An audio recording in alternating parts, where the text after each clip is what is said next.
बारे में है। तो वॉइसेस ऑफ कॉन्फेडरेशन जब I am so sorry I have been so busy I have had absolutely no time. Voices of confederation की book में दरअसल क्या है वो पहले कमेंट में बताया गया है कि जो कॉन्फेडरेशन या एक्स्ट्रा टेरेस्ट्रियल या दूसरे ग्रहों से दूसरे जगहों से ब्रह्मांडों से लोग आते थे, दूसरे ब्रह्मांड के दूसरे क्षेत्रों से जो लोग आते हैं अपने क्राफ्ट में और दिमागी तौर पे गैर मौखिक बातचीत जो करते हैं, जिसका मैंने अभी अभी वीडियो अपलोड किया मेडिटेशन का। तो वो सिर्फ दिमाग से बातचीत करते हैं, वो कभी सामने नहीं आए। ना उन्होंने कभी सामने आने की इच्छा प्रकट की या कोशिश की। खुद को साबित करने की कभी कोशिश नहीं की। वो सिर्फ सिखाने आए थे, बताने आए थे एक खुले दिमाग और खुले माहौल में। और इस किताब में जो कुछ भी लिखा लिखा हुआ है वो उनके इरादों के बारे में ज़्यादा है कि वो यहाँ धरती पर क्यों, धरती के आस-पास आते थे या धरती पर आते थे या लोगों से मिलते थे तो क्यों मिलते थे? उनकी ये सब करने के पीछे उनकी मंशा क्या थी? तो ये छोटे-छोटे बहुत सारे इस तरह के अनुभव इसमें बताए हुए हैं, अलग-अलग लोगों के हैं कि किसके हैं वो तो मुझे नहीं पता, कि अलग-अलग लोगों के हैं कि एक ही इंसान के हैं, पर मेरे ख्याल से सॉरी मेरे ख्याल से इंट्रोडक्शन में जो डॉन ने कहा था, तो ये अलग-अलग लोगों के दुनिया भर के अलग-अलग लोगों के अनुभवों के बारे में एक छोटी-छोटी इस तरह के अनुभव यहाँ पर लिखे हैं उसने।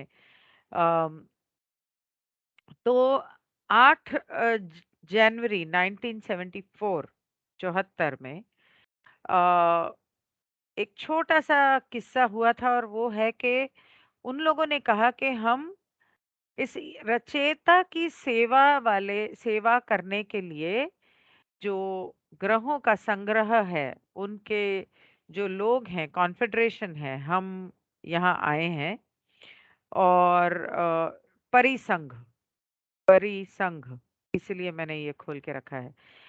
हम यहाँ पर आए हैं और ये एक बहुत ही जो समय इस वक्त चल रहा है तुम्हारी धरती पे बहुत ही ज़रूरी है और आप लोगों के जागने की बहुत ज़रूरत है। इस समय पर सोए मत रहो, अपनी-अपनी ज़िंदगी में खोए मत रहो। ये समय वो है जब आप सबको जागने की ज़रूरत है, अपना दिमाग इस्तेमाल करने की ज़रूरत है। अपनी दुनिया, अपनी छोटी-सी जो आपने अपनी ज़िंदगी की दुनिया बनाई है, उससे बाहर थोड़ा-सा झाँकने की ज़रूरत है। और समझने की ज़रूरत है कि आपके आस-पास क्या हो रहा है। बहुत सो लिए आप लोग। अब आपको बहुत कुछ करना है। हम मदद करेंगे और आपकी मदद के साथ ही हम कुछ कर पाएँगे। तो हम आप सबको जगाने आए हैं और हम अक्सर आपके आसमानों में देखे जाएँगे आने वाले सालों में और बहुत लोग सवाल पूछेंगे। तो उसके बाद एक चैनलिंग इसको बोलते हैं चैनलिंग जहाँ लिखा है चैनलिंग सिलेक्शन। तो एक इंसान के जैसे कहते हैं बहुत सारे लोग कहते हैं इसके शरीर में भूत आ गया, इसके शरीर में आत्मा आ गई, इसके शरीर में माता आ गई, इसके शरीर में जिन्न आ गया। तो जो माता आ जाती है या कोई ईश्वर आ जाता है या कोई सिद्धि प्राप्त होती है तो वो लोग उस ईश्वर या देवता की आवाज में या उनके ख्याल को प्रकट करते हैं। इसी तरह से जब ये लोग आते हैं तो ये आपके शरीर में कार्ला डॉन लॉ वन के अंदर वो कार्ला के शरीर में आते थे, लेकिन यहाँ पर वो शरीर में आते हैं या उनके दिमाग के द्वारा, दिमाग के माध्यम से, उनकी सोच के माध्यम से लोगों से बात करते हैं। ये इसमें स्पष्ट नहीं लिखा लेकिन चैनलिंग लिखा है, चैनलिंग दोनों हो सकता है। तो वही इंसान जिसके द्वारा वो पहले 8 जनवरी को बात कर रहे थे, 10 तारीख को उन्होंने दोबारा आके कहा कि मैं तुम्हारे घर के ऊपर हूँ, तुम्हारे सर के ऊपर, बिल्कुल ऊपर और मैं जानता हूँ कि तुम क्या सोच रहे हो, हालाँकि हम बहुत दूर हैं और इस वक़्त हम एक ग्रह से दूसरी ग्रह पे जाने वाली फ्लाइट में हैं। पिछले कुछ महीनों से हम सब लॉ ऑफ वन देखने वाले सभी लोग जब लॉ ऑफ वन देखने बैठते हैं या लॉ ऑफ वन के बारे में सोचते हैं, मेडिटेशन के बारे में सोचते हैं, उनके राह के बारे में सोचते हैं, नजर उठा के देखते हैं या खिड़की में जाते हैं या बालकनी में जाते हैं तो सामने देखते हैं कोई ना कोई क्राफ्ट होता है। मेरे साथ बहुत कम होता है, बाकी लोगों के साथ काफी हुआ है। अभी 2 दिन पहले मैं जब नीचे गार्डन में वर्कआउट करने की कोशिश कर रही थी तो मैंने उसने कहा हाथ ऊपर करो और मैंने ऐसे हाथ ऊपर किया और मैंने देखा ओह रुको पहले मैं फोटो ले ले लूं। और मैंने फोटो ली और वो एक कैप्सूल होता है ना, इस तरह का कुछ बड़ी तेजी से जा रहा था, बिल्कुल सफेद रंग का, शाम के कुछ 5 बजे होंगे, सफेद रंग का। और नीले आसमान पे वो छोटा-सा सफ़ेद रंग का इतनी तेज़ी से गया और बाद में जब शाम को पा से बात हुई तो पा ने कहा कि मेरे सर के ऊपर रात को कुछ 8 बजे के करीब 2-3 थे। तो ख़ैर ऐसी चीज़ें होती हैं और रोज़ होती हैं, पर हम लोगों को सिखाया गया है कि ये तो तारा है, टिम-टिम करते तारे, ये कहते हैं सारे।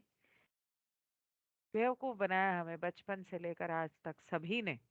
होते हैं तारे, मैं ये नहीं कह रही हूँ नहीं होते हैं, लेकिन तारों से ज़्यादा ये लोग हमारे आसमान में उड़ते रहते हैं, उड़ते रहते थे, उड़ते रहते हैं और हम लोगों को उसके बारे में पता नहीं। तो वो कहता है कि हम आप तुम्हारे सर के ऊपर हैं और हम जानते हैं तुम क्या सोच रहे हो और इस वक़्त हम एक ऐसे क्राफ्ट में हैं, जिससे हम एक ग्रह से दूसरे ग्रह पर बड़े आसानी से जा सकते हैं।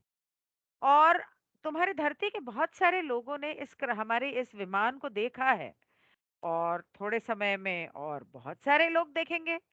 हो सकता है कि तुम्हें भी नज़र आए अगर तुम उसे ढूँढो। मुझे भी जाके ढूँढना चाहिए, पर अब मैं ये पूरा कर लूँ। वक़्त आ गया है बहुत आ गए नज़दीक वक़्त नज़दीक आ गया है कि तुम लोगों में से बहुत सारे लोग अब हमें देखें, हमें जानें। तुम्हारी धरती के लोगों को जानने की ज़रूरत है, जागने की ज़रूरत है। और वक़्त आ रहा है कि अ, हम तुम्हारी धरती के आस-पास या धरती पर इस तरह से नज़र आएँ कि तुम्हारे लोगों के मन में सवाल खड़ा हो, उत्सुक हो जानने के लिए, जिज्ञासा हो जानने की कि आखिर ये क्या है? ये क्यों हो रहा है? इसके पीछे मकसद क्या है? ये हमें क्या कहने की कोशिश कर रहा है? वो कहता है कि हैं बहुत सारे लोग काफ़ी उत्सुक हैं और जिज्ञासु हैं जानने के, लेकिन उन्होंने अभी तक ढूँढना शुरू नहीं किया। उन्होंने सोचते हैं, सो जाते हैं, अपनी ज़िंदगी में मस्त हो जाते हैं। मतलब आगे कुछ करो उस बारे में कि अच्छा ये ऐसा है तो क्यों है? अच्छा चलो पता लगाते हैं कि क्यों है। कुछ पूछते हैं, ईश्वर से पूछते हैं या किताबों में पूछते हैं या रिसर्च करते हैं, वो नहीं कर रहे ये लोग। ढूँढ नहीं रहे हैं और हम चाहते हैं कि वो लोग ढूँढें। हम चाहते हैं उनको एक उत्प्रेरक इस तरह का देना, एक चाबी इस तरह की देना ताकि वो पूरी उत्सुकता से और जोश से हम लोगों को ढूँढने निकलें। ताकि हमसे बात करें, हमसे मिलें, हमसे पूछें कि भाई क्यों हो? क्यों आए हो? क्या चाहते हो? हमसे क्या चाहते हो? कुछ तो पूछो। तो बहुत ज़्यादा लोग हमारे क्राफ्ट में बहुत इंटरेस्टेड है। अरे! ये देखा, अरे! मैंने ये देखा, पर ये क्या है? ये नहीं पूछते। क्यों है? नहीं पूछते। बस देखते हाँ, हाँ, मैंने देखा। अरे आगे क्या? तो वो कहते हैं कि हम चाहते हैं कि इस जिज्ञासा को हम थोड़ा बढ़ाएं और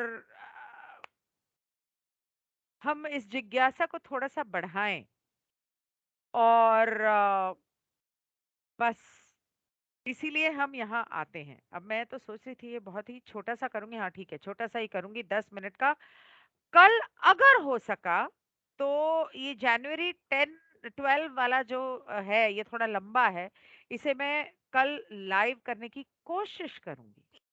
तो तब तक के लिए शब बखैर, अलविदा, गुड नाइट, अलविदा, अभी अलविदा मत कहो दोस्तों, न जाने कहाँ फिर मुलाकात हो। नींद आ रही है और मस्ती छा रही है। बहुत देर हो गई है। Good night, bye bye.